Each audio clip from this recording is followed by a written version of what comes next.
também que trabalham, aproveita esse momento aí para descansar e para relaxar. Portanto, hoje nós vamos dar aí dicas interessantíssimas que você pode aproveitar para fazer um turismo aqui no nosso estado. Eu vou receber ele, que é guia, intérprete, o Felipe. Olá, Felipe, tudo bem? Boa tarde. Chega aí. Seja bem-vindo, tá chegando de viagem? Obrigado, agora mesmo, sempre na correria. Que coisa boa, vida de guia é vida boa, Sempre na né? correria, pois é. Então, conta pra mim, a gente falar aí de alguns pontos interessantes do Maranhão, acho que vai faltar dedo pras mãos pra gente pontuar, né? Nosso estado é bem rico e em belezas naturais eu acredito que a gente está muito bem servido. Exatamente. O Maranhão, na verdade, é um estado que, sem palavras, né? São tantos pontos de belezas naturais, de uma diversidade cultural também enorme. Realmente é um estado que precisa ainda mais sempre ser divulgado, precisa ser descoberto esses novos roteiros, novas trilhas, novas formas de desenvolver, né, o turismo no estado, porque já o nome Maranhão, né, já vem desse emaranhado, né, desse emaranhado de belezas. É um estado de transição entre a Amazônia e a vegetação mais seca do Nordeste, né? Então a gente pega um misto aí, né, de várias. É um estado incrível, na verdade, um estado realmente que poucos estados no Brasil têm essa diversidade quanto tem aqui no Maranhão. Entendi. O fato de você ser guia e intérprete facilita essa coisa do intérprete justamente para facilitar a comunicação com todo tipo de turista, é isso? Na verdade, eu trabalho, são 8 anos que eu trabalho como guia intérprete, né? Na verdade, o meu público, eu trabalho muito com estrangeiros, o que, na verdade, no Maranhão é uma escassez, são poucos os guias intérpretes que ainda temos no Maranhão, que trabalha sobretudo no eixo da Rota das Emoções, né, entre Parque dos Lençóis, Delta das Américas e Jericoacoara. E o turista brasileiro, né, ele continua sendo o turista que continua a vir mais para o estado.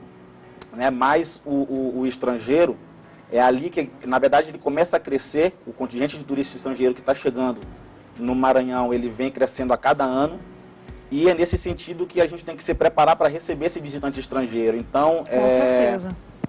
Eu, com alguns outros guias intérpretes, né, temos, na verdade, um pequeno grupo que, se nós considerarmos a população de São Luís, que está chegando aí a 1,5 milhão de habitantes, para uma cidade de patrimônio histórico, né, mundial pela Unesco, então é um número ainda bastante reduzido, né, de pessoas preparadas para receber o turista estrangeiro, né, nos idiomas inglês, francês, alemão, enfim. Você fala quantos? Eu, na verdade, eu falo fluentemente o inglês e o francês, e boas noções aí de espanhol, de italiano, de alemão. Na verdade, é um efeito dominó. Quando você aprende uma língua, depois facilita, já, né? vai. O que esse turista mais vem buscar aqui no Maranhão? Eu acredito que o perfil do turista brasileiro e do turista estrangeiro buscam coisas diferentes. Certo. O que eles mais se sentem motivados para vir parar aqui? Na verdade, assim, é bem interessante porque se a gente buscar o histórico do turismo no Brasil, a gente vê que, na verdade, o turismo brasileiro é algo recente. É algo recente, né? Na verdade, os últimos 10 anos, como a economia brasileira tem aquecido, né, um pouco mais, então a classe média começou a viajar mais pelo Brasil, né, a conhecer mais seu país. Então, o turismo de massa ele se aqueceu também, né, incentivou-se um pouco mais nesse sentido. Mas a grande diferença entre os dois turistas, entre o brasileiro e o estrangeiro, é que, na verdade, o estrangeiro ele já passou por essa fase que o brasileiro está passando agora, né? Na verdade, o turista estrangeiro já na gíria, né, já é um cara viajado, né? Já tem muita bagagem aí, exatamente.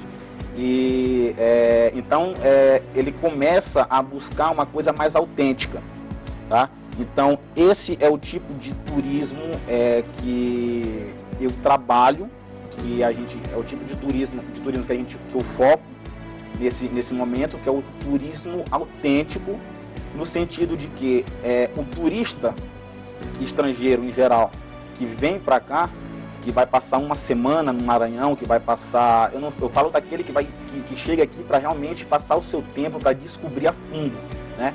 ele vai querer entrar na vida cotidiana, conhecer realmente sobre a cultura local, não apenas chegar, ver um espetáculo e depois ir embora, ou enfim. Ele vem mais motivado pela coisa histórica, né, cultural. Exatamente. Na verdade, ele vem motivado, claro, pelo sentido cultural, histórico e pelo contato, né, com os habitantes locais. Entendi. Porque, vamos imaginamos um turista de uma cidade como Nova York, né, proveniente de uma cidade como Nova York, proveniente de uma cidade como Paris, Tóquio, Cidade do México, são grandes metrópoles, né, no mundo. Primeiro que ele tem o seu cotidiano marcado por estresse, normalmente, do trabalho, daquela coisa de cidade grande. Uma rotina bem diferente da nossa, né? Então ele chega aqui procurando, né, uma coisa mais tranquila, esse contato com a vida mais tranquila, esse contato com a desacelerar mesmo, né? Desacelerar total, de se desestressar, relaxar e procurar conhecer modos de vida diferentes. Esse é o grande ponto, né? Então, nesse sentido, uma das atividades que eu tenho desenvolvido muito nos últimos anos é o trekking, tá? Que é uma palavra que vem do inglês, que significa a caminhada, né? A caminhada. Normalmente era uma atividade que surgiu nas montanhas, né? Os países que tinham montanhas, as pessoas faziam escaladas, as montanhas, etc. E começou a se desenvolver em outros biomas, né? Então começou a chegar, por exemplo, em desertos, né? Como o deserto do Saara. Então existe a travessia no Saara, enfim, entre caravanas. Então, as pessoas que entram em contato com aquelas caravanas de pessoas locais que vê a vida daqueles nômades, por exemplo, né? E é uma experiência única para a vida deles, né? Eles vão, é uma coisa que é inesquecível, né? A nível local, como é que a gente adapta esse trekking? Então, a nível local, como a gente adapta? Nos Lençóis Maranhenses é desenvolvido essa atividade. Eu friso muito esse ponto porque eu creio que os Lençóis Maranhenses, nesse momento, são 155 mil hectares, como a gente sabe, né? 70 quilômetros de costa por segundo de fundo, é maior do que a cidade de São Paulo. Então, o que acontece? Um parque nacional como os Lençóis Maranhenses tem muita coisa a oferecer, a mais do que Lagoa Bonita, Lagoa Azul e Caburé. A mais do que só esses passeios de barco que já são bastante conhecidos. Então, o que eu penso é que o parque tem que começar a ser explorado de forma sustentável, lógico. Claro. De forma organizada, né? Tem que se organizar os circuitos e dar oportunidade também para as comunidades que vivem nos lençóis, porque muita gente visita os lençóis, mas não sabe nem sequer que existem pessoas que vivem dentro do Parque Nacional. Então, esse trekking, essa caminhada, é uma atividade que é feita uma travessia de 3 dias. Sério, Felipe? 3 dias a pés, atravessando os lençóis, né?